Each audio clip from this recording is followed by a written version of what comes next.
아주 이분해.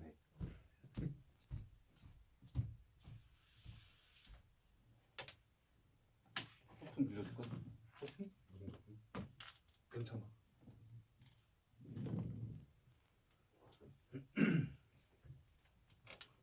My Eyes Went Dark. 매튜 위킨슨. 작가의 노트. My Eyes Went Dark는 남자 하나와 여자 하나, 두 배우가 연기할 것을 상상하면서 쓴 것이다. 두 개의 의자와 종이 쪽지 하나가 이 작품의 필수적인 전부이다. 특정한 순간들을 빼고는 코슬로프의 슬픔을 무대 위로 끌어오고 싶은 유혹은 가능한 한 억제되어야 한다. 스릴로서의 작품 전개를 위해 그가 슬픔을 부정하는 것이 필수적이다. 이 작품은 인터미션 없이 쭉 이어서 공연되어야 한다. 니콜라이 코슬로프가 닥터 가이지와 맞은편에 앉는다. 신무. 그래서 그게 어떤 거죠? 말해줄 수 있어요? 검은가요? 흰가요? 소리인가요? 소리가 아닌가요? 그걸 떠올리면 어떤 기분이 드나요? 말해줄 수 있어요? 어떤 사람들은 벽을 떠올린다고 해요. 또 어떤 사람들은 눈이 멀 정도로 밝은 태양을 상상하고요. 또 어떤 사람들은 그게 구멍 같은 걸 거라고 해요. 어떤 공간, 빈 공간, 시간 감각에서 벗어난 무언가, 영원하고 무한한. 대체로 그게 전혀 그렇지가 않은데 말이죠. 대체로 사람들은 그저 먹먹하다고 느껴요. 느낌 자체를 잊어버린 것처럼 대체로 멍하다고요.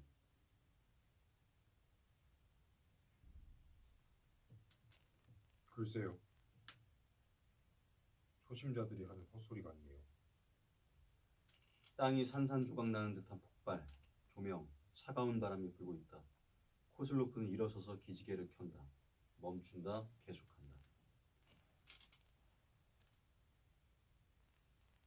괜찮아?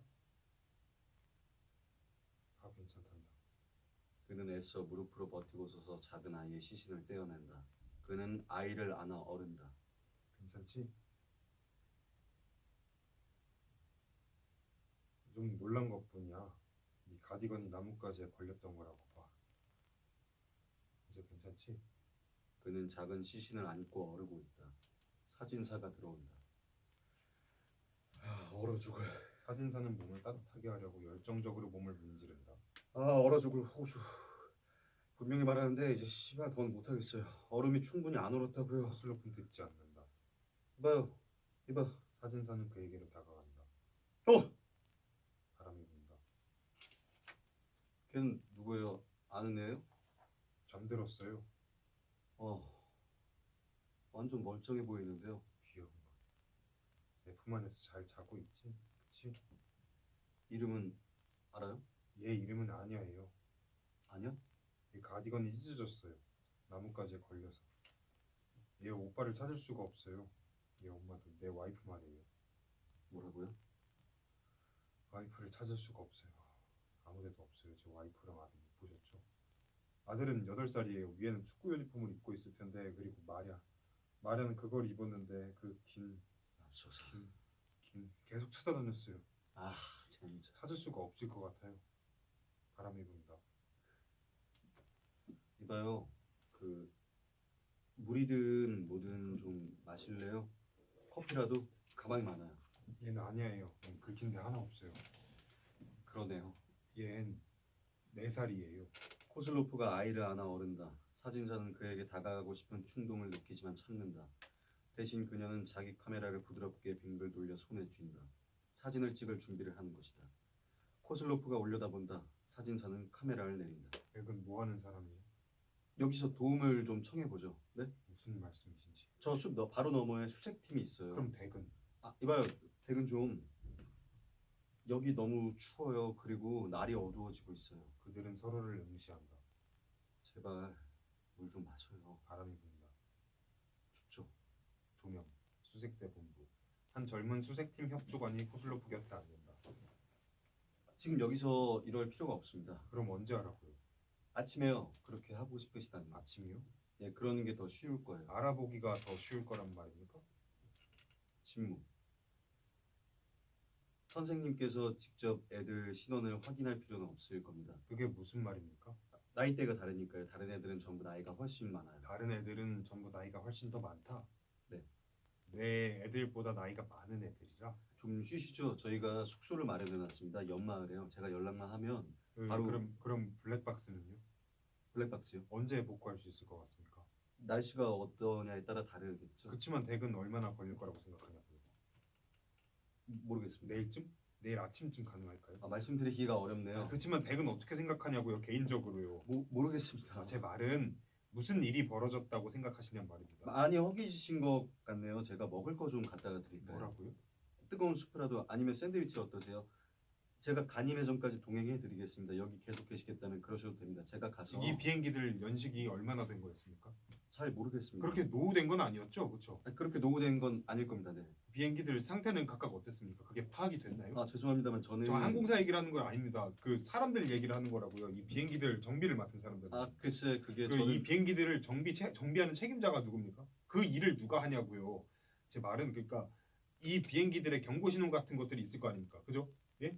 두 비행기가 서로를 못 봤다는 게 그냥 우연히 일어나는 일은 아니잖아요. 비행기 두 대가 화창한 날씨에 그건 가능성의 영역을 넘어서는 일이잖아요. 그건 당연히 불가능한 일이라고 벌써 생각했어야 했는데 테러였습니까? 모르겠습니다. 테러였냐고요? 테러범들 짓입니까? 모르겠습니다. 테러범들 짓인지 아닌지 모르신다. 그런 정보는 갖고 있지 않습니다. 제가 솔직하게 한마디 해도 되겠습니까? 그래도 되겠냐고요? 댁은 별로 도움이 안 되고 있어요.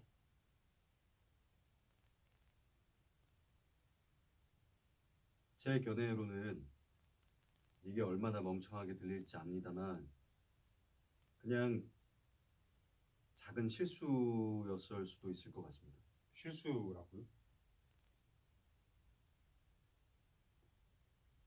그렇지만 실수를 한 사람이 있을 거 아닙니까? 조종사들이 실수를 한 거겠죠. 항공사 그러니까 저도 잘 모르겠습니다. 그렇지만 그 중에 누가요? 항공사에서 조사해서 알아낼 겁니다. 그렇지만 그 중에 누가 실수를 했냐고요? 저는 알 수가 그 없는 실수가 부분- 뭐였습니까?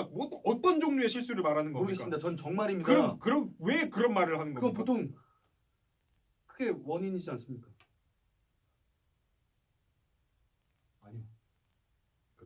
죄송합니다만 그렇다고 믿을 수가 없네요.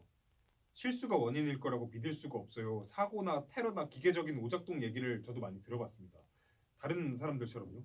근데 죄송합니다만 사람을 태우고 저 위에 올려다 놓고 그러니까 비행기로 저 높이 위에 올려다 놓고 그리고 단순한 실수를 저지른다. 그런 얘기는 한 번도 들어보질 못했네요.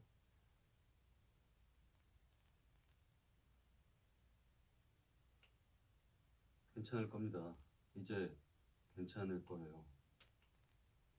날 우리 가족들한테 데려다 주세요. 지금 부탁합니다. 지금 당장요. 조명. 가이징어 박사가 나타난다. 가이징어와 얘기하는 내내 코슬로프는 자신의 딸에게 허밍으로 자장가를 불러준다.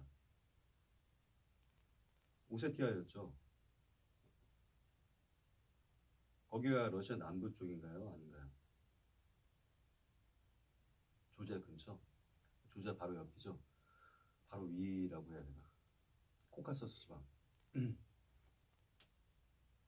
제가 알기로는 산악 지역인데 그 고유의 역사가 있고 고유의 민족이 사는 산악 부족들 후손들 말이죠. 민족의 정체성이 상당히 강한 지역일 거라고 짐작이 되는데요. 안 그런가요? 제 말이 맞나요? 드러난 겉모습 아래 깊숙이 어떤 가치들, 풍습들이 있는 더 적절한 표현을 못 찾겠네요. 어때요? 제 말이 맞아요? 선생님께서 이제까지 이루어진 것들에 대해서 물론 잘 알고 있습니다. 성취한 것들. 건축가로서 세상 여기저기를 여행하셨죠. 하지만 지금 선생님은 여전히 거기에 머물러 있어요. 오세티아 북부 코카서스 지방에. 거기에 대해서 말씀해 주시겠어요? 거긴 어떤가요? 코슬로프는 의사를 흘낏 보곤 다가간다. 여전히 아이를 안고 있다. 매우 조심스럽게 그는 자신의 딸을 무덤에 내려놓는다. 그는 어찌할 바를 모른 채 가이징어를 올려본다. 가이징어는 그에게 헤드폰을 건넨다. 그는 헤드폰을 쓴다. 네. 네, 잘 들립니다. 라디오 스튜디오. 제 이름은 니콜라이 코슬로프입니다. 전 니스에서 프로젝트 하나를 마무리하고 있었습니다. 호텔을 짓는 거였죠. 네, 그랬어요. 개관식 날이었죠. 개관식 축하 행사 중에 전 최대한 빨리 차에 올라탔습니다. 그리고 바로 거기로 달려갔습니다. 독일이요. 네, 우베를링겐으로요. 그랬던 것 같습니다. 그 얘기를 하려고 여기 나온 건 아닙니다. 이게 뭔가 혼선이 있었습니다. 러시아 조종사들이 바로 문책을 받았는데 그 일로 큰 분노가 일었습니다. 전 우리 대통령이 스위스 정부와 담화를 나눴고 그 결과 러시아 조종사들은 모든 혐의에서 벗어났다고 들었습니다. 아니요. 그럴 가능성은 매우 낮습니다. 기계적인 원인은 전부 배제됐지 않습니까? 조사는 점점 더 다른 쪽에 집중되고 있습니다. 지금 단계에선 정확한 답변을 듣기가 쉽지 않네요. 맞습니다.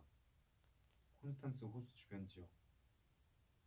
그러니까 호수 북쪽 기슭은 독일, 이탈리아, 스위스 영공이 만나는 지점에 있습니다. 공식적으로는 취리힐 스위스 항공 당국의 영역이죠. 하지만 관리 주체는 지금 네 스카이웨이입니다. 사설 항공교통 통제 회사죠. 잘 모르겠습니다. 제 딸은 4살이고 오빠 야코프는 8살이었어요. 그건 정말 복잡한 질문이네요. 물론 스위스 당국이 초기 대응으로 그 사고에 다른 원인들이 있다는 식의 말을 유포했던 건 전혀 도움이 안 되는 일이었습니다. 그건 좀 스위스답지가 않았죠.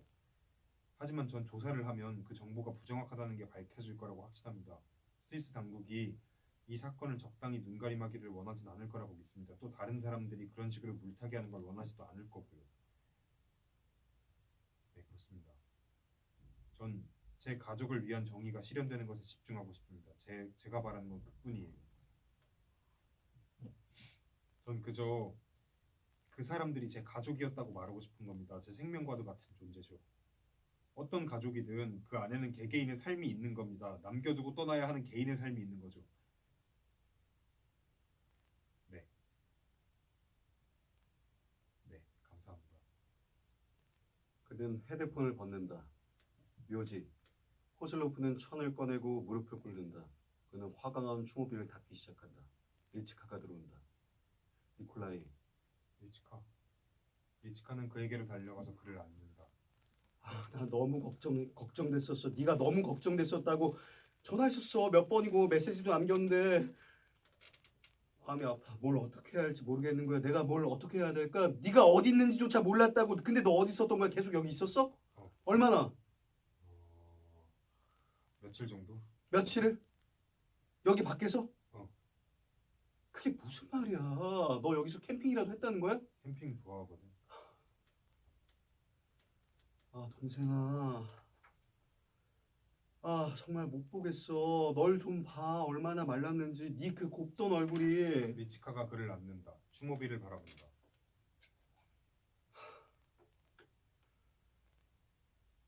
아,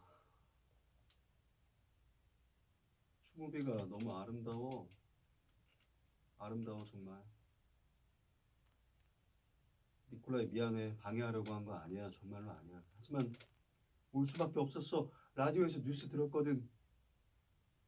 무슨 생각해? 그 사람들 바로 알았을 거라고. 근데 그 사람들 말로는 그 사람이라며. 변호사는 뭐라 그래? 변호사들도 그 사람이라고 생각해. 어떡해. 좀 좋아. 아, 어쩌니. 이리 와봐.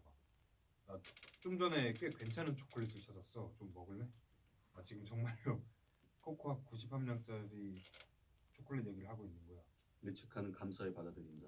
그들은 먹는다. 모든 게 다 흔들리는 것 같아. 발 아래 지진이 정말 오랫동안 안정감을 느낄 수가 없었어. 한순간도. 그리고 이 일 우리가 어떤 감정이어야 하는 걸까? 무슨 기분이 들어야 하는 거지? 그 사람 이름이 뭐야? 토마스 올슨. 토마스 올센. 그렇구나. 덴마크 이름 같은데. 덴마크 사람이야. 근데 스위스에서 일하고. 취리히에서. 덴마크 사람인데 취리히에서 일한다. 스위스에서. 사람 인터뷰한 거 들었어. 울더라. 그런 사고가 일어나는 걸 막는 게 자기 임무고 책임이라고 말하면서 그건 분명히 기억해. 그 사람 완전 정신 나간 것 같아서 엉망진창인 것 같더라고. 충격받았겠죠. 그렇겠지? 그녀는 운다. 이츠카.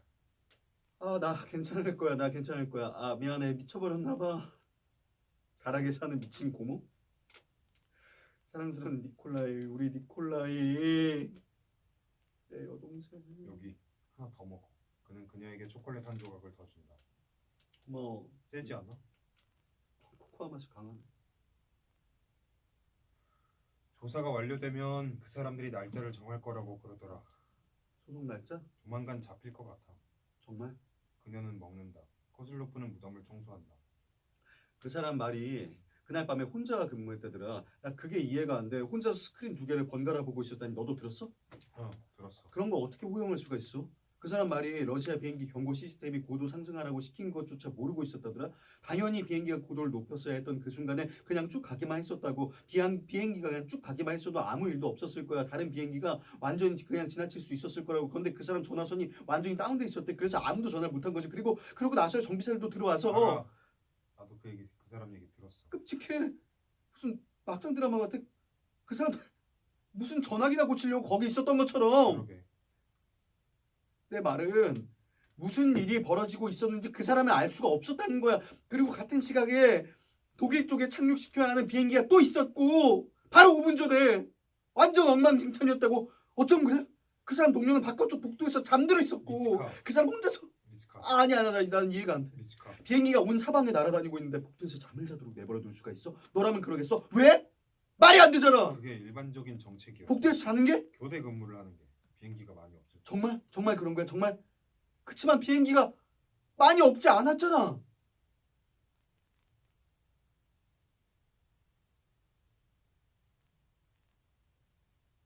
가서 차 좀 끓일게. 좀 마실래? 아니, 야코프네 스토브를 빌렸어. 뭐라고? 심지가 좀 닳고 코크축이 버너 위로 지나가긴 하지만 작동은 돼. 컵은 내 거 쓰면 되고 깨끗해. 아니, 됐어. 정말? 설탕이랑 스푼도 있는데 다 있어. 안 마신다고. 알았어. 그럼 집에 가, 리치카. 무슨 말이야? 집에 가라고. 문 닫고 집에 가. 나한테 왜 그런 말을 하는 거야? 누나가 이해 못할 뭔가가 있으니까. 동생아, 난 다 이해해. 나는 아니, 못해.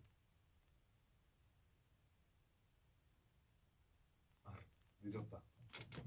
시간이 많이 됐어. 난 가서 차를 좀 끓이고 요리를 좀 할 거야. 빠드르네 가족이 좀 이따 수다 떨러 내려올 거야. 그 사람 꽤 수다스럽거든. 밤에 자주.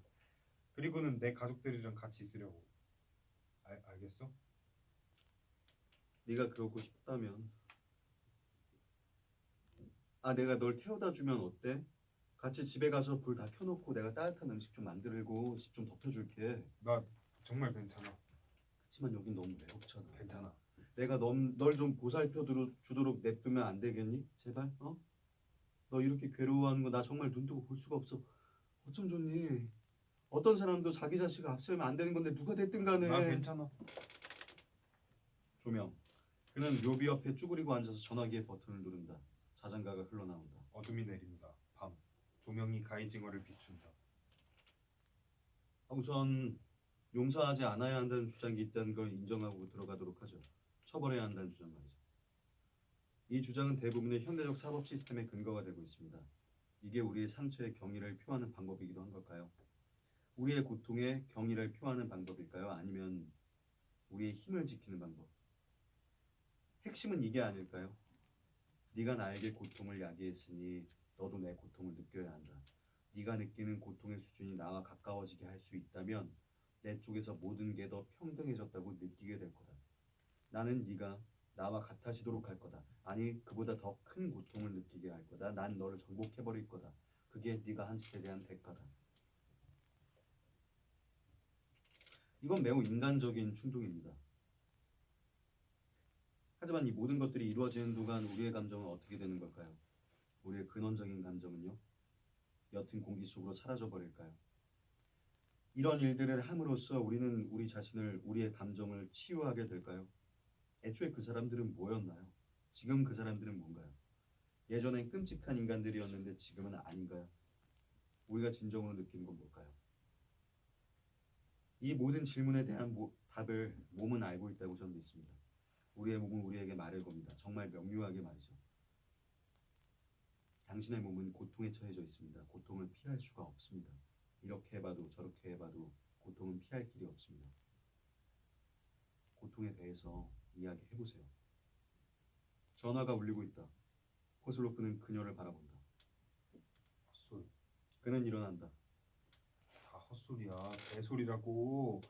스위스 정부나 독일 연방 항공사고 조사기관이나 다 똑같이 완전히 똑같은 말만 하고 있어. 그 인간을 법정에 세워서 배심원이 판단하도록 하자고. 그 사람이 한 말은 이미 다 공개됐으니까 문서화된 증거로. 안드레이, 난 내가 멍청하다고 생각하지 않아. 지금 내가 멍청한 짓을 하는 건 아니겠지.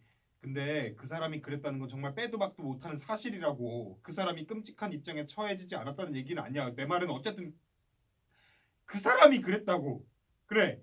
물론 스카이웨이 측을 추궁해야겠지. 그건 두말할 것도 없지. 근데 지금 내 얘기는 그게 아니야. 그 사람 고용주도 어느 정도 비난을 감수해야겠지. 내 말의 요점은 거기에 눈이 멀어서. 안드레이, 그 사람이 비행사들한테 급강하라고 지시했다고. 스크린에 뜬 걸 무시하고 서로 처박도록 만들었다고. 어? 알겠어?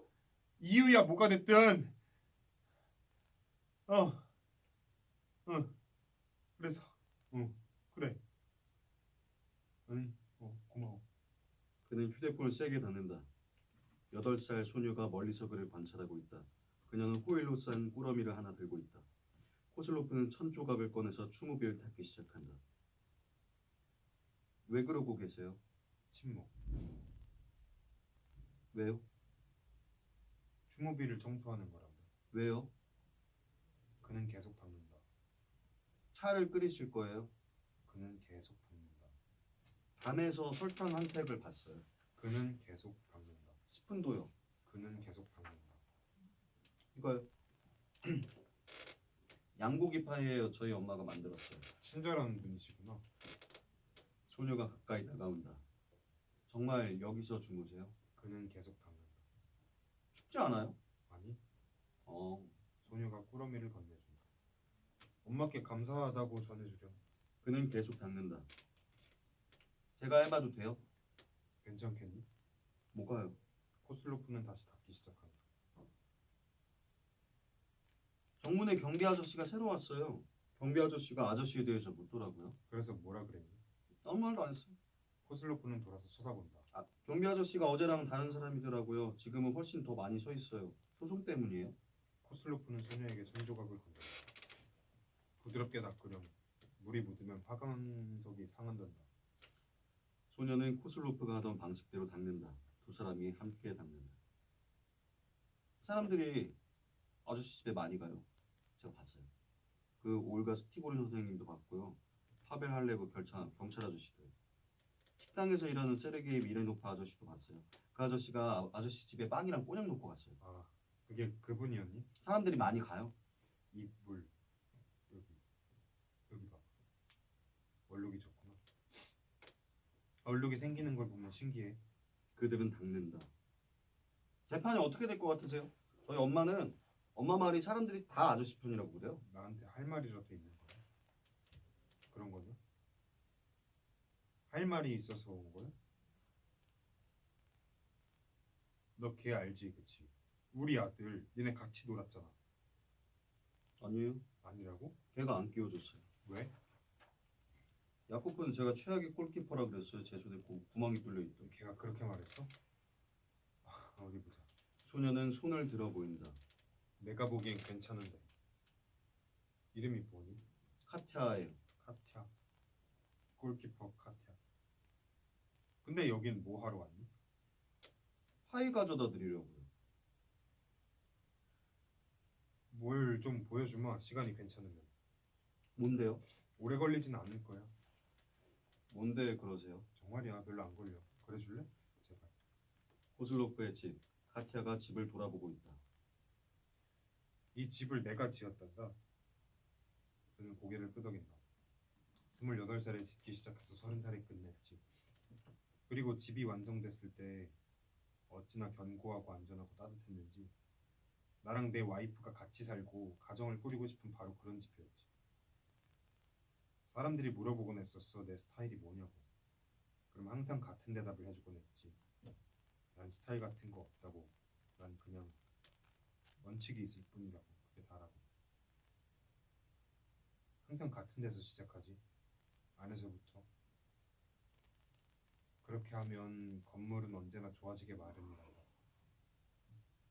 저기 저건 서재고. 카티아가 서재로 들어서려고 하자 코슬로프가 황급히 그녀를 막는다. 안돼 안돼. 미안. 거기 들어가면 안돼. 부탁이다. 그냥 여기서 보기만 해줘. 야코프가 저 컴퓨터에 앉아서 게임을 하곤 했었거든. 여기 보이지? 테트리스 4 탑스코어 등수에 있었지. 난 걔 근처에도 못 갔었어. 코슬로프는 소녀로 하여금 그 공간을 돌아보게 한다. 여긴 아냐 방이야. 걔 책이고 걔 책상, 걔가 쓰던 펜이랑 연필, 걔가 쓰던 가위, 스카치 테이프. 저기 저 박스들 보이지? 플라스틱 포크로 막 찍은 자국 같은 거 보여? 저기 걔가 그런 거야. 그런 거 같아. 저기 우리 딸 인형도 있네. 걔가 저기다 놔둔 거야. 저기가 그 인형들을 놓는 자리거든. 코슬로프가 걷는다. 그리고 이쪽으로 오면 여긴 야코프 방이야. 여긴 야코프 방이라고. 걔가 축구를 얼마나 좋아했는지 알겠지? 수백 장은 되어 보이는 사진들을 카티아가 유심히 둘러보며 와우. 걔 침대. 이건 걔 체스 세트고 이건 걔 지구본. 빛을 내는 아름다운 지구본을 그들은 함께 눈여겨 올려본다. 내가 미쳤다고 생각하겠지? 그런지도 모르겠다. 멋진 집이네요. 다른 걸 보여줄까? 가기 전에? 괜찮겠니? 카티아가 어깨를 으쓱한다. 코슬로프가 움직이기 시작한다. 작은 앨범을 꺼낸다. 연다. 이게 아니야란다. 어? 그래. 내가 얘 머리에 꽃을 꽂아줬어. 예쁘지 않니? 그가 지갑의 다른 칸을 넘긴다. 이 사람은 마리아야. 야코프랑 아내 엄마. 어? 저건 수희야. 애들 엄마 시신이 제일 훼손이 심했거든. 그는 다른 장을 넘긴다. 이건 야코프야. 어! 그녀가 고개를 돌려버린다. 그러지 말고 봐봐. 부탁이야. 싫어요! 보라고. 사람들이 얘 얼굴을 어떻게 꿰매놨는지 보라고. 갈래요! 3500피트 상공에서 떨어졌어. 저 집에 가야 내 돼요. 손으로 단장을 해줬어. 더러운 상태를 묻을 수는 없었어. 가게 해주세요! 제발 보라고. 무슨 일이 일어난 건지 보라고. 그 인간이 한 짓을 봐. 싫어요! 카티아는 그의 소나기에서 몸을 비틀어 빠져나와서 도망쳤다. 카티아 그러라고 한 건 아니야. 난 그저 없어. 무슨 일이 일어나고 있는 거지? 그가 머리를 감싸준다. 내 사랑하는 가족들. 그는 사진들의 입을 맞춘다. 내 사랑하는 가족들. 이 집은 다 너희들 집이란다. 앞으로도 그럴 거야. 내가 살아있는 한. 조명, 법정. 모든 일이 벌어지고 난 뒤에 우리는 항상 스스로에게 묻습니다. 내가 뭔가를 더 할 수는 없었을까? 더 예상하고 더 준비해서 더 피해를 줄일 수 없었을까? 더. 하지만 이 말은 우리에게 도움이 되지 않습니다. 우리는 더 올바른 질문, 표현의 방법을 찾아서 나아갑니다. 우리는 노력합니다. 열심히 노력합니다. 하지만 더 나은 말들은 찾아지지 않습니다. 우리가 느끼는 감정의 깊이는 끝이 없습니다. 무슨 말을 한다 해도. 그래서 우리가 이 방을 나가기 전에 제가 여러분 모두에게 작은 부탁을 드려도 될까요? 작은 부탁 하나만. 그건 판사님이 허락하신다면 1분간 묵념을 했으면 합니다. 그 모든 말들을 대신해서. 감사합니다.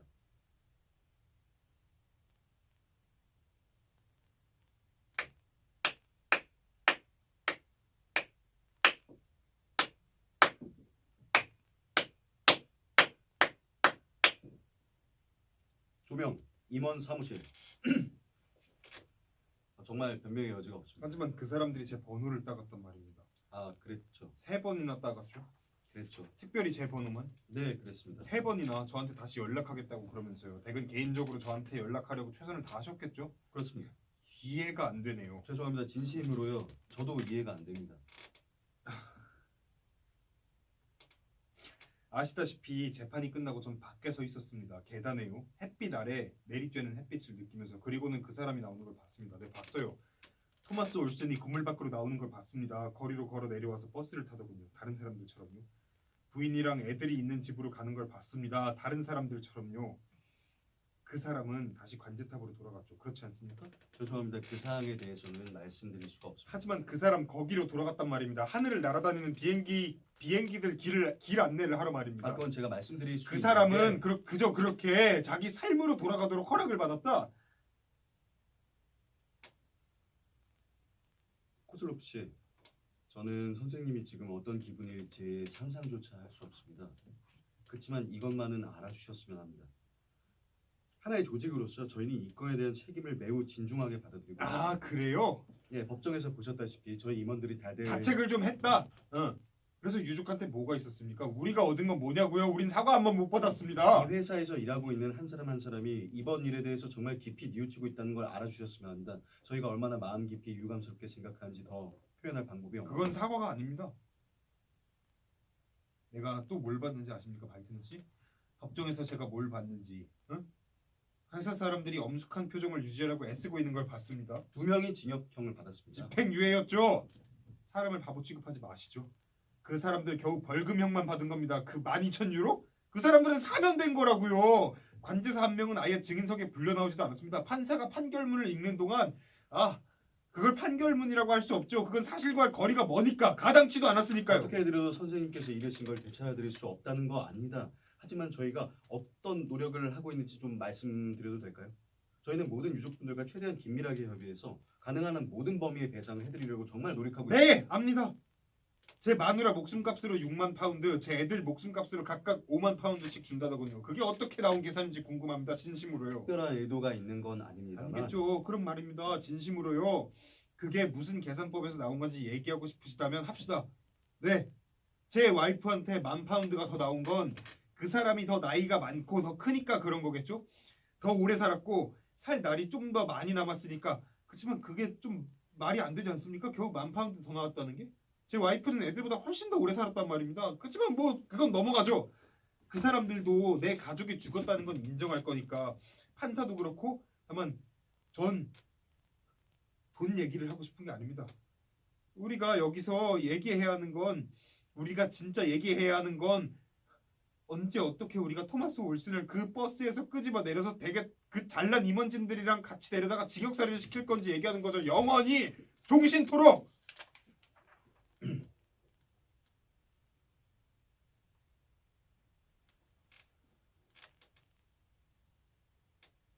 무신경하게 굴려는 건 아닙니다만 뭘 기대하신 거예요?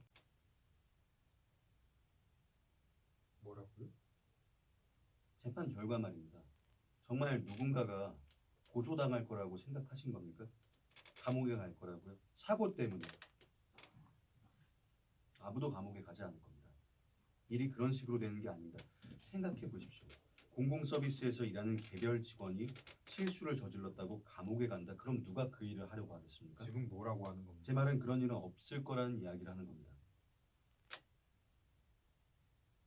토마스 올슨은 범죄를 저질렀습니다. 그렇지가 않습니다. 그건 범죄예요. 그렇지 않아요. 범죄라는 걸 아시지 않습니까? 아니요, 그렇지 않습니다. 내건 뭡니까? 대체 뭐 하는 사람이에요? 선생님이 얼마나 힘들지 압니다. 그런 사람이 사과 한마디 안 합니까? 죄송하지만 가봐야겠습니다. 어디로요? 어디로 간단 말입니까? 아, 괜찮으시다면 어딜 가봐야 한단 말이니?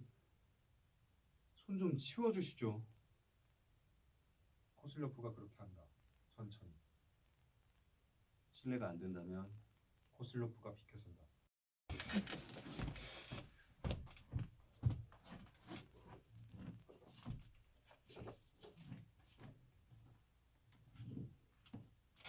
손 좀 치워주시죠부터 다시 갈까요?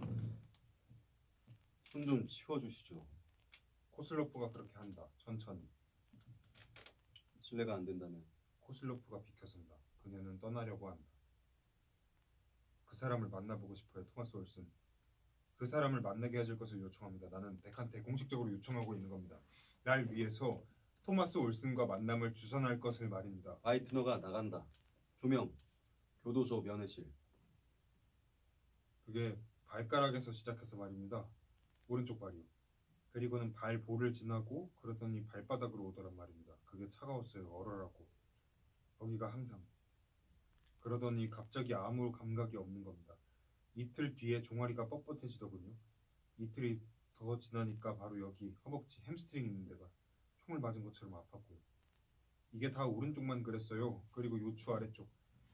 그리고는 어깨. 그리고는 목. 그때까지는 참을만 했어요. 근데 지금은 이 두통이 무슨 돌팔이 의사가 오더니 저한테 통증을 없애려면 더 심한 통증을 느껴야 한다고 하더군요. 통증이란 게 결국은 알아서 몸 밖으로 빠져나가게 되어 있다면서요. 다리를 통해 내려가서 발을 지나서 결국에 나갈 거라고. 근데 말이죠. 실제로는 그 반대입니다. 그게 올라오는 거예요. 발에서 위로 쭉 올라오고 있다니까요. 이게 다 내가 기억을 못해서 그러는 거라고 말하려고 그러는 거죠. 근데 나 기억할 수 있어요. 4시간마다 2알씩 빌어먹을 시계처럼 정확히. 약통을 툭툭 쳐 알약을 꺼내더니 삼킨다. 조명 어두워진다. 코슬로프는 편두통 때문에 천천히 찡그린다. 결국 바닥에 주저앉는다. 배를 깔고 눕는다. 차가운 바람이 적막한 풍경을 가로지른다. 야나가 들어온다. 바람이 분다.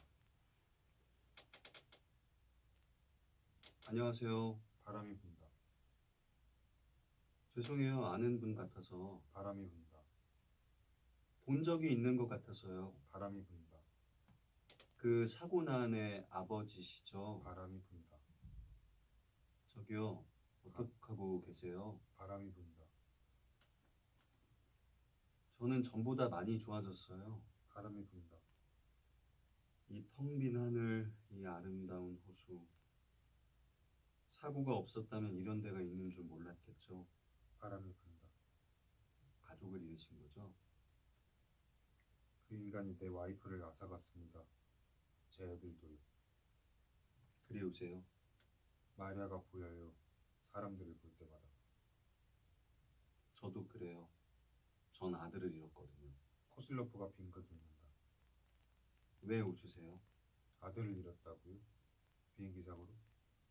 여기서? 근데 저한테 그렇게 말씀하시는 겁니까? 지금 말씀하신 게 많이 좋아졌다고요? 전 절대로 좋아지지 않을 겁니다.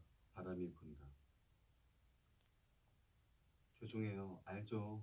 사는 게 끔찍하죠. 사는 거라고 할 수가 없죠. 네, 그쵸. 무슨 말인지 알아요. 저도 그렇게 생각했었어요. 그런데 좋았던 건 과거뿐이에요. 다 와이프랑 애들 있을 때. 내 가족들을 위해서, 우리 가족의 미래를 위해서 일했었는데 근데 지금은 남은 게 없어요. 바람이 분다. 많이 힘드시죠? 그날 심장이 정말 찢어지는 것처럼 심하게 아팠어요. 정말 물리적으로 통증이 느껴졌어요. 너무 아팠고 너무 허무했어요. 몇 달 동안. 그러더니 화가 나더라고요. 처음엔 그게 큰 안도감을 주더라고요. 분노가 날 관통하고 있는 그 분노가. 근데 그리고 나서는 그 분노가 내가 아들과 함께 할 수 있는 유일한 길인 것처럼 느껴졌어요. 분노를 안 느끼면 아들에 대한 배신인 것처럼. 그렇게 느끼지 않으면 내가 아들을 실망시킬 것처럼. 그러다가 깨달았어요. 남은 생 동안 분노를 느끼면서 살고 싶진 않아 한다는 걸. 삶이 망가져버린 것처럼 살고 싶진 않아 한다는 걸. 신을 믿는군요. 전 믿음이 있어요. 축하드립니다. 그게 쉬운 일이었다고 하는 건 아니에요. 전 그저 길을 찾아야 한다고 말씀드려요. 제가 갈 길은 싸우는 겁니다. 정의를 위해서요. 네. 정의가 뭐죠? 진정으로요. 148명의 사람들이 하늘에서 떨어져서 죽음의 나락으로 추락했어요. 여기에 무슨 정의가 있을까요? 정의란 건 없어요. 있어야 합니다. 왜요? 누구한테는 책임이 있으니까요. 왜요? 내 와이프가 죽었으니까요. 애들이 죽었으니까요. 내 아들도 죽었어요. 코슬로프가 그녀의 발에 침을 뱉는다. 바람이 분다. 부활하고 나서 예수님은 제자들에게 자기 흉터를 보여줬어요. 그 흉터를 안 보이게 하거나 사라지게 할 수 있었을 텐데 말이죠. 하지만 예수님은 그러지 않았어요. 그게 그냥 드러나 보이게 내버려뒀죠. 댁을 보니 마음이 아프대요. 그녀가 나간다. 그게 무슨 말입니까? 이봐요. 무슨 말이냐고요? 이봐요. 돌아와요. 돌아오라고요. 그렇게 가버리지 말아요. 나 때문에 마음 아파하지도 말라고요. 사람이 말을 하고 있잖아요. 댁은 마음이 아프지 않을 겁니다. 난 니콜라이 코슬로프라고. 마랴 코슬로프의 남편. 야코프랑 아냐 코슬로프의 아버지. 지금 당신한테 말하고 있는 거라고 들려요? 내 말이 들리냐고? 조명 크로스페이드. 올슨의 부인이 전화를 받고 있다. 아 네. 그녀가 앉는다. 완자지껄 TV 퀴즈쇼 소리가 들릴 수도 있다. 그러다 꺼진다. 네네네. 아 그치만 그 사람들 번호를 다 바꿔버렸잖아요. 아니요 번호가 다 달라요. 옛날 번호를 걸어보면 아 잠깐만요. 여보 여보 애 좀 지금 나오라고 할래요? 아니요 옛날 번호로 한번 걸어보세요. 옛날 번호를 걸어보면 그냥 옛날 번호로 한번 걸어보세요. 아 그럼 그냥 음성 메시지만 나와요. 지금은 아니요 그게 완전히 다르다니까요. 원하시면 그거 제 폰에 있어요. 새 업체라나 뭐라나. 여보 애 잠옷 좀 입혀요. 헬레나 목욕할 시간이야. 참, 누구라도 일단 받으면 되겠지만 엄마가 할 수 있는 게 아무것도 없어요. 제가 해봤다고요. 뭐 그냥 빵이든 무슨 빵이든 어쨌든 그냥 아무거나 그냥 사면 된다고요. 헬레나 우리가 딱 그렇게 했다니까요. 네네 잠깐만요 엄마. 헬레나 그거 끄고 위층으로 올라가. 물 따뜻할 때 씻으라고. 엄마는 지금 할머니랑 통화하고 있잖아. 아 진짜 엄마. 창문 밖으로 뭔가가 그녀의 시선을 사로잡는다.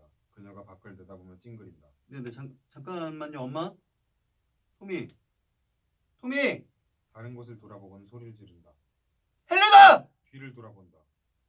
토마스 잠시만 이리 와줄래요? 코슬로프에게 조명이 들어온다. 아 저기 내가 다시 전화할게요. 그러니까 엄마 거기 창 쪽으로 가봐요. 엄마 아무것도 아니에요. 그냥 좀 끊어요. 내가 다시 전화할게요. 들어가요. 네 들어가요. 코슬로프가 밖을 내다본다. 그쪽 창문 보고 있어요? 코슬로프가 노려본다. 모르겠어 누군지. 코슬로프가 다가간다. 아니 기자는 아닌 것 같은데. 코슬로프가 바닥에 앉다. 누군지 모르겠어. 코슬로프가 위쪽을 노려본다. 저 사람 지금 뭐 하고 있는 거야? 왜 잔디밭에 앉아 있는 거야? 코슬로프가 노려본다. 저 사람 지금 잔디밭에 앉아 있어. 코슬로프가 노려본다. 나 똑바로 쳐다보는데? 그녀가 더 가까이 다가간다. 멈춘다. 코슬로프가 그녀를 향해 일어난다. 날 똑바로 쳐다보고 있다고. 코슬로프가 퇴장한다. 저기 잠깐만 토미. 나가지 마 토미 잠깐만. 그녀가 창문 쪽으로 돌아선다. 토미. 그녀가 달려나간다. 충돌, 강하게 고동치는 음악. 한 사람의 코슬로프가 나타난다. 그는 무대 끝까지 걷는다. 멈춰서서 잠깐 서 있는다. 돌아서선 의자를 놓는다. 재킷을 벗어서 그걸 의자 등에 걸쳐놓는다. 앉으면서 조명, 희고 병원 같은 침묵. 가이징어가 들어온다. 그녀는 의자를 가져와서 앉는다. 침묵. 이번이 17번째네요. 17번을 그 여자분이 요청을 하셨어요. 17번을 선생님이 거절하셨고요. 2년 반 동안. 그 여자분이 누구를 원망하려고 그러는 건 아닌 것 같아요. 그냥 자기 입장을 얘기를 하고 싶어 하는 것뿐이죠. 자기 나름의 진실 속에서 어떤 감정이 드는지를 말하고 싶어 하세요. 이게 항소하는 관계가 없다는 걸 말씀드려야 될 것 같네요. 그냥 선생님과 관계가 있을 뿐이죠. 그 말에 동의할 수가 없네요. 우리가 자기 얘기를 할 때 그리고 남의 얘기를 들을 때 우리는 일종의 받아들이는 연습을 하게 됩니다. 우리가 함께 얘기한 동안 연습하게 되는 거죠. 사람이 과거로 돌아가서 뭘 바꿀 수는 없어요. 그렇지만 과거에 사로잡혀 있는 상태에서 벗어날 수는 있죠. 말이 되는 것 같나요? 계획적인 게 아니었다고 여러 번. 계획적인 게 아니었다고 여러 번 말씀하셨잖아요. 무슨 짓을 했는지 기억도 못 하신다고 말씀하셨죠. 기억을 하실 수가 없는 거겠죠. 기억이 안 납니다. 기억을 하신다면 뭐가 달라지는 게 있을까요? 코슬로프가 어깨를 으쓱한다. 기억을 하신다면 사과를 하고 싶으시겠어요? 그 다음에 미안한 마음이 들지 않으세요? 안 듭니다. 계획적으로 한 게 아니라고 하더라도 또 본인이 한 행동을 기억을 못한다고 하더라도 그분이 돌아가셨고 본인이 그렇게 했다는 사실이 선생님을 괴롭히진 않는다. 별로요. 침묵. 선생님은 잭나이프를 꺼내서 올슨 씨 복부에 찔러 넣었어요. 사타구니 쪽을 한 번, 얼굴에 2번, 그리고 심장에 한 번 찌르셨는데도요. 기억이 안 납니다. 침묵. 그날 칼은 왜 챙겨가신 거예요? 난 늘 칼을 지니고 다녔어요. 왜요? 몇 년 동안 늘. 그러니까 선생님한테는 칼을 가지고 다니는 게 일상적인 거예요. 그런 게 아니라 난 칼을 늘 썼으니까. 그 집에 가시기 전에도요. 네. 묘지에서요. 그래서 칼이 있었던 거죠. 자켓 안에 있었어요. 그걸 자켓에 넣어 다녔죠. 자켓 안에 있길래 자켓 꺼낸 겁니다. 안에서 발견했을 뿐이다. 네. 문화적인 건가요? 그러니까 선생님 문화권에서는 칼을 가지고 다니는 게? 아니죠. 문화적인 건 아니라는 건가요? 아닙니다. 오세티아 사람들이 칼을 가지고 다니는 건 아니다. 덱은 내가 어디 별에서 왔다고 생각하는 겁니다. 그게 그렇게 오래된 건 아니잖아요. 아마 50년 정도밖에 안 되는 걸로 아는데 선생님 나라에서 불화를 이런 식으로 처리하지 않게 된 거. 뭐라고요? 그런 역사에 속해 계신 거잖아요. 이런 식으로 트라우마를 해소해왔던 문화가 있는 역사에. 그거 농담이라고 하는 겁니까? 지금 농담이라고 하는 제 말은 거예요. 의식적이든 아니든 이런 문화적인 유산이 환자분한테 슬픔을 표현하는 하나의 방법을 제공해 줄 수 있었던 거 아니냐. 심하게 실망스럽습니다, 의사 선생. 아 그러니까 그런 건 아니다. 계획적인 게 아니었어요. 기억도 못하고 그 사람을 죽인 걸 난 기억을 할 수가 없습니다. 그리고 난 원시인도 아니에요. 신무. 두통은 좀 어떠세요? 더 안 좋아졌나요? 나아졌나요? 아니면 그대로인가요? 나빠졌나요? 나아졌나요? 그대로예요? 모르겠습니다. 환자분의 몸이 뭐라고 하나요? 존나 아프다고요. 어떤가요? 기억을 하지 못하는 것. 아직 저한테 말씀을 안 해주셨어요. 기억을 못한다는 게 고통이랑 분리가 안 되는 상태인가요? 어떤가요? 아마 어떻지도 않을 수도 있겠죠. 어쩌면 아무런 느낌이 없을 수도 있고요. 중요하지 않죠. 사소하겠죠. 코슬로프는 그녀를 노려본다. 찌르는 듯한 편두통의 극한 고통 속에서. 불편하시죠? 그쵸? 니콜라이 씨, 집중해 주세요. 선생님은 다시 그 벌판으로 돌아갈 필요가 없어요. 제가 기억해 봐달라고 부탁을 드리면 선생님은 또 그 벌판으로 돌아가 버리시겠죠. 호수 곁에 있는. 우린 그 벌판에 대해서 알고 있어요. 그 벌판에서 일이 벌어졌죠. 그건 바꿀 수가 없어요. 그럼 그 이유는요? 그 벌판에서 있었던 일 때문에 무슨 일을 하셨죠? 처음 여기 왔을 때 사람들은 내가 미쳤다고 생각했죠. 그래서 18개월 동안 날 정신병원에 가뒀어요. 그렇지만 재판에서 난 진짜 냉혈한 살인마라고 결론이 났습니다. 그리고 8년형을 받았고요. 그래서 지금 내가 여기 있는 겁니다. 1년이 지나고 이 감옥에서 당신과 얘기를 하면서 왜냐면 내 변호사들이 갑자기 지금이 적절한 시기라고 생각하니까 항소를 할 타이밍이라고 같은 판사한테 돌아가서 처음이랑 같은 변론으로 날 나가게 해달라고. 이해합니다. 아무것도 변한 건 없어요. 이해해요. 뭘 이해한단 말입니까? 덱은 이건 그냥 형식적인 겁니다. 이 과정에 대해 선생님이 어떻게 느끼시는지를 알겠다는 말이에요. 그래. 오 그렇단 말이죠. 선생이 사람 속을 들여다볼 수 있다 그 말입니까? 그런 척 하려는 거 아니에요. 그럼 날 뭐 평가한 결과가 뭡니까? 뭐라고 진단을 아직 내리셨어요? 그 단계는 아닙니다. 뭘 그래요? 여기 같이 있으면서 사이코 아니면 뭐 미친놈? 전 그런 용어를 사용하지 않습니다. 그럼 덱이 쓰는 전문 용어는 전 뭐예요? 도와드리려는 거예요. 제가 할 수 있는 한. 여기서 나갈 수 있도록. 치유될 수 있도록. 그래서 내 안에서 뭘 봤는지 얘기해봐요. 그렇게 간단한 문제가 아니에요. 그냥 말해보라고. 뭘 봤습니까? 말해봐요. 날 보면 뭐가 보이냐고요. 원시, 웃기고 있네. 신무.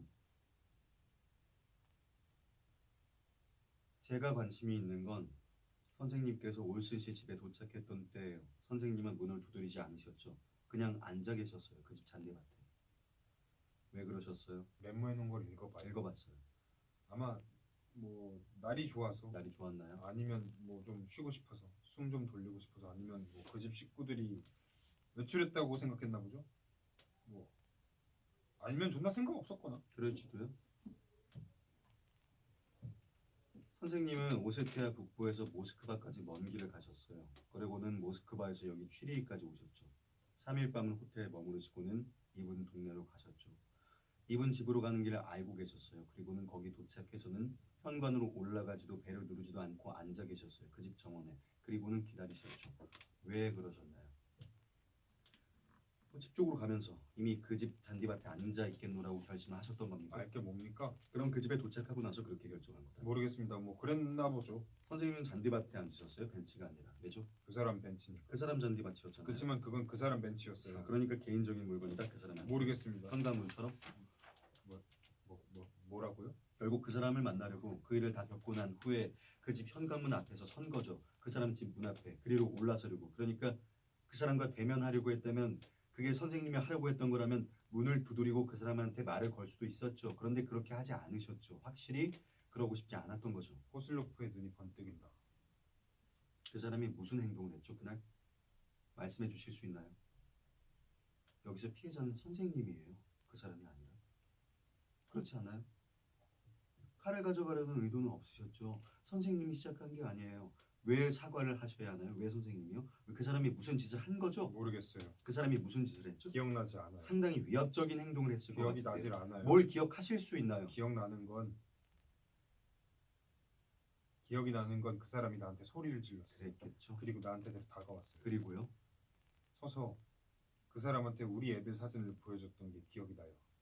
난 그냥 그 사람한테 그걸 보여주고 싶었어요. 그 사람 애들이 있는 데서 아직 살아있는 그 사람 애들 옆에서 난 그저 그 사람이 죄송하다고 말해줬으면 했어요.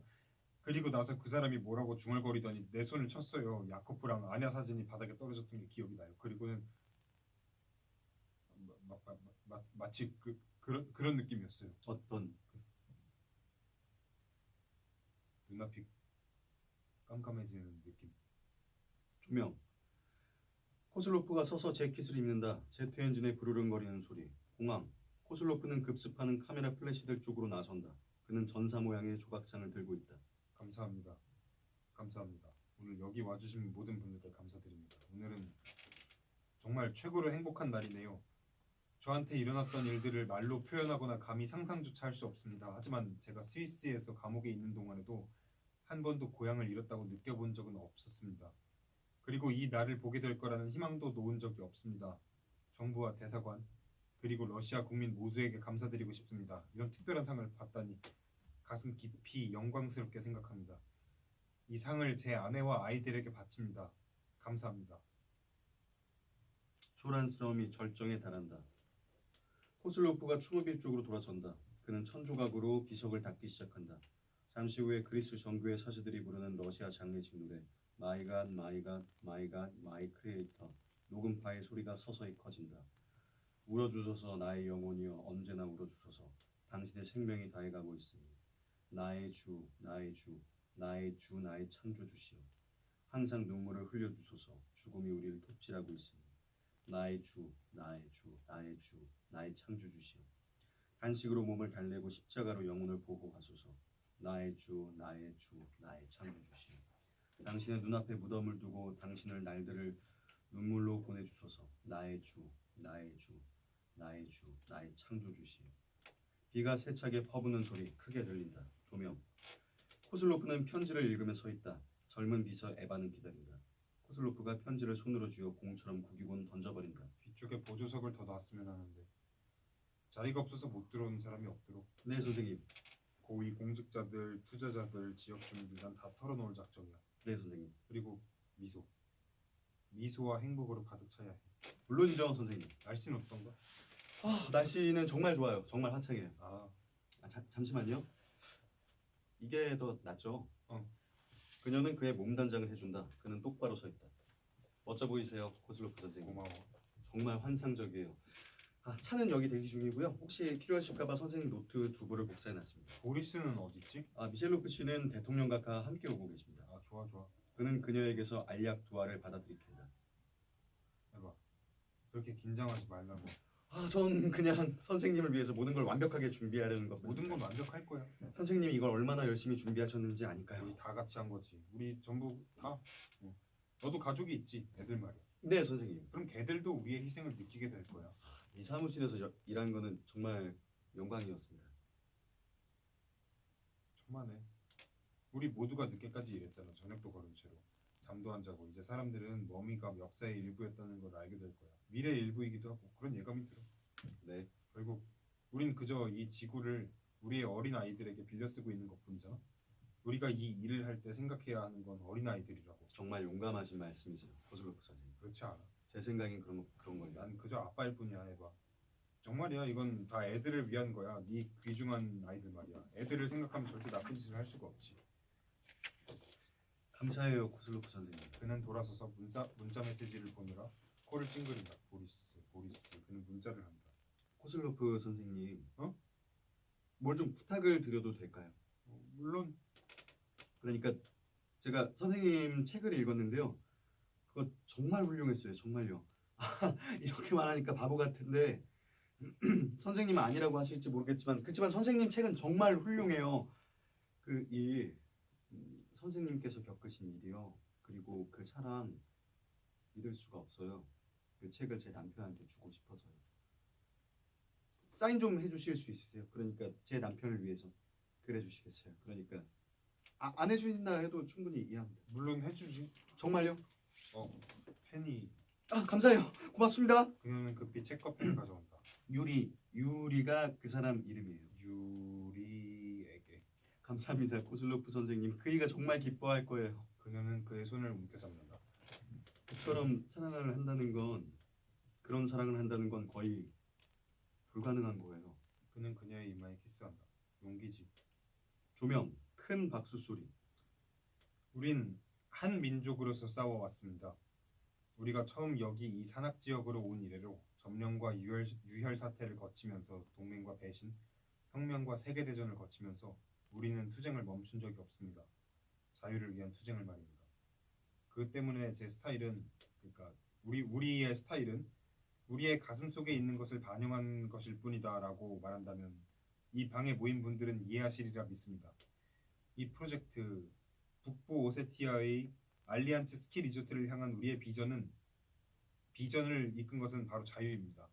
이 리조트 12개의 스키 하강 코스와 71개의 더블룸을 보유한 호텔, 28개의 2층 방갈로, 올림픽 경기장 규모의 스케이트 링크와 우리 고유의 북부 오세티아식 스파로 구성되어 있습니다. 비용이 얼마나 될까요? 3억 9천만 달러가 들지만 이미 확보되어 있습니다. 저한테 남은 일은 오직 여러분 모두의 지극한 행복과 건강을 기원하는 것뿐입니다. 파티를 즐기십시오. 그리고 아직 서 계신다면 혹은 서 계시지 않는다고 해도 댄스플로어에서 뵙겠습니다. 오세티아. 그가 잔을 내려놓으며 조명, 쿵쿵거리는 유로 테크노 음악 소리 크다. 코슬로프는 서서 술잔을 손에 들고 음악이 그를 삼킬 듯하다. 그는 멀리 떨어져 파티를 지켜본다. 젊은 여자가 등장한다. 그녀는 코슬로프를 바라보고 있다. 그는 자기 술을 조금씩 마시다가 어느 순간 그녀를 인식한다. 그는 무심코 목례를 하고 관심을 다시 댄스플로어로 돌린다. 안녕하세요. 안녕하세요. 파티가 굉장하네요. 뭐라고요? 굉장한 파티라고요. 감사합니다. 이쪽 지방에서는 흔히 있는 기회가 아닌데 말이죠. 그렇죠. 선생님 연설 굉장히 강력했어요. 감사합니다. 그렇게 말해주시니 친절하시네요. 니콜라이예요. 안녕하세요. 네, 다시 한번 인사드리죠. 그는 미소 짓는다.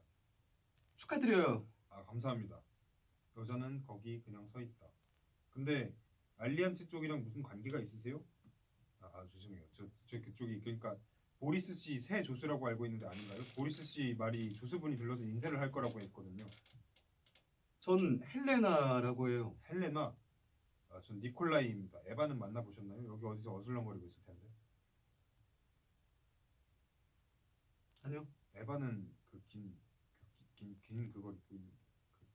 아직 술도 못 받으셨네요. 뭘 드시겠어요? 여기 보드카 또는 보드카가 있습니다만. 저 헬레나 올슨이에요. 이런 결례를 범했군요. 헬레나 올슨. 뭘 좀 드시? 그의 표정이 굳는다. 아니 누구라고요? 뭐 때문에 여기? 덱을 만나러 왔습니다. 죄송하지만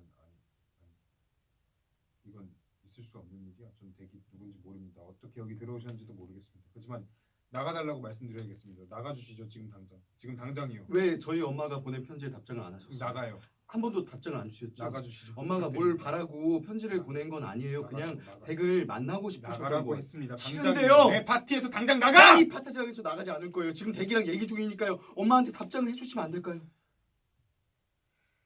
좋습니다. 그럼 가까이 오지 마세요.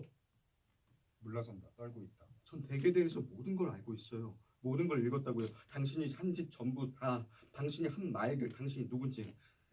난 되게 겁나지 않아요, 니콜라이 코슬로프 씨. 경고하는. 난 엄마와 남동생을 위해서 여기 왔어요. 그 때문에 여기 온 거예요. 나가. 잠시만요.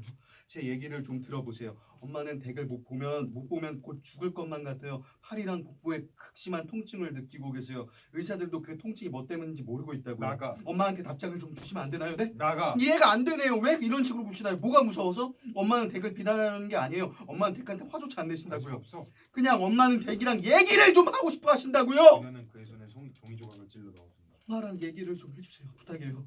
덱한테 분명 의미 있는 일일 거예요. 분명히 그쪽도 아버지였잖아요. 애들이 네 있었잖아요. 아버지가 걔들을 죽였어. 아니에요. 그렇지 않아요. 우리 아버지는 그냥 사람이었어요. 선한 사람. 실수를 한 것뿐이죠. 네 아버지는 살인자였어. 당신이야말로 살인자예요. 그녀는 봉투 하나를 꺼낸다. 보세요. 난 대개 이 사진들을 좀 봤으면 해요. 관심 없어. 헬레나는 사진을 그의 앞에 들이댄다. 우리 아빠예요. 보세요. 관심 없어. 아빠 얼굴을 보세요. 관심 없다고. 댁은 이 사진을 봐야 해요. 보라고요. 보기 싫다고. 그는 방어적인 제스처로 손을 내친다. 사진이 바닥에 떨어진다. 두 사람은 충격을 받아 멈칫한다. 헬레나는 무릎을 꿇고 앉아 흩어진 사진들을 줍기 시작한다. 그러려고 한 건 헬레나는 사진을 모은다. 난 헬레나가 사진을 움켜쥐고 그를 올려본다. 덱은 뭐가 문제예요? 코슬로프가 감당하기 힘든 표정으로 그녀를 응시한다. 덱은 뭐가 잘못된 거예요? 코슬로프는 응시한다. 그건 그냥 사고였을 뿐이다. 멀리서 전화벨 울리는 소리. 크로스페이드. 라디오 스튜디오. 코슬로프가 헤드폰을 쓴다. 네, 네, 잘 들립니다. 제 이름은 니콜라이 코슬로프입니다. 감사합니다. 네, 정말 극도로 어려운 일이었죠. 인간이 기대할 수 있는 가장 어려운 일이었죠. 아니요, 전혀요. 아니요. 원한은 없습니다. 보리스 미셸로프 씨가 오랜 기간 동안 친구가 되어주었죠. 글쎄요. 우리 둘 다 각자 결정을 해야만 했다고 말씀드려야겠네요. 그건 제 결정이었습니다. 우리가 부여받은 건 단 하나의 목숨이었다고 말하는 게 더 적절하겠네요. 아니요.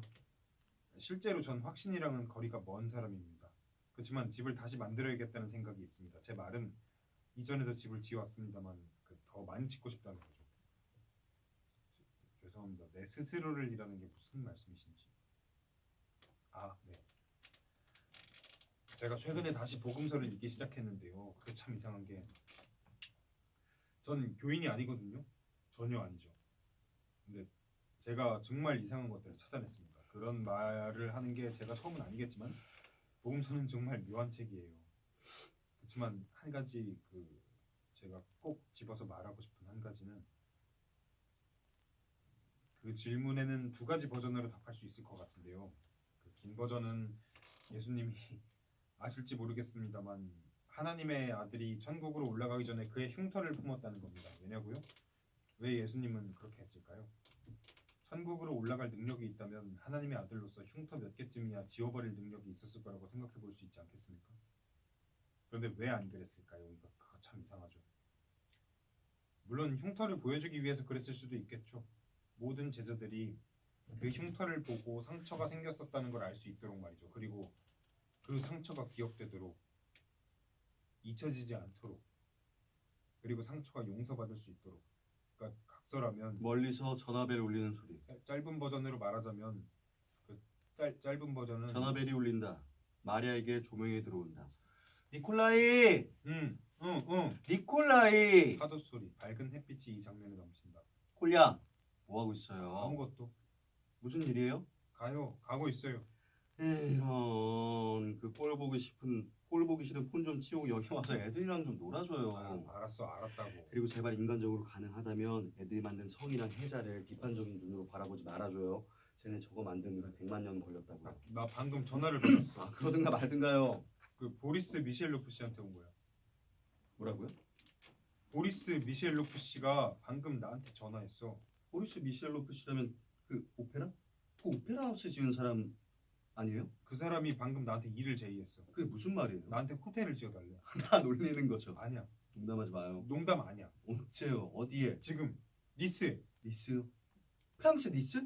프랑스에 있는 니스, 그 니스 리비에라 호텔. 나 놀리는 거 봐. 코슬로프는 그냥 그녀를 보고 있다. 여보. 아 정말 멋져요. 축하해요. 그녀는 그를 안고 키스한다.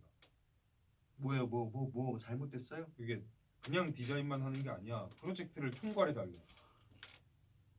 아 3년 동안. 뭐라고요? 수락 안 해도 돼. 미친 제한이잖아. 3년이면 미친 거지. 3년 동안 나가서 산다고요? 작업 전반을 감독해야 할 테니까 힘든 일이 될 거야. 그렇지만 엄청난 기회가 되겠지. 창의적인 면에서는 그런 종류의 감독을 하게 된다면. 그 사람한테 뭐라고 했어요? 당신이랑 얘기해 보겠다. 아 그래요. 어떻게 생각해? 미친 짓 같아요. 그게 안 힘들 거라고는 하진 않을게. 물론 힘들 거야. 그렇지만 우린 해낼 수 있을 거야. 당신이랑 나랑 할 수 있다는 거 알잖아. 맘만 먹으면. 어떡해요. 말이야, 잘 생각해봐. 우리 항상 얘기할 수 있을 거야. 스카이프로 통화하면 돼. 편지도 쓰고. 편지요? 낭만적이잖아. 휴가 때는 애들이랑 같이 놀러도 올 수 있고 애들이 좋아할 거야. 그는 그녀를 안는다. 하지만 그녀는 반응이 없다. 자기야, 아직 예스라고 한 거 아니야. 거절할게. 자기가 축복해주지 않을 거란다. 마음에도 없는 소리. 자기가 원하지 않으면 안 할 거야 말이야. 아, 니콜라이. 벌써 대답해버린 거죠? 뭐? 그런 거 같구만. 맞네. 잠깐만. 내가 당신을 모르겠어요. 난 가서 회사 만드는 거나 같이 끝내야겠네요. 여보 잠깐만. 애들이 우리가 어디 있는지 찾고 있을 거라고요. 그녀가 나간다. 조명. 코슬로프는 서 있다. 홀로. 잠시 동안. 그는 완전히 슬픔에 잠겨 있다. 그는 정신을 차린다. 종이 조각을 꺼낸다. 그는 전화기의 번호를 누르고 귀에 갖다 댄다. 지구본의 조명이 비추면 천천히 지구본이 돌기 시작한다. 제트기 소리가 멀리서 들린다. 코슬로프가 위를 흘끗 올려보며 암전.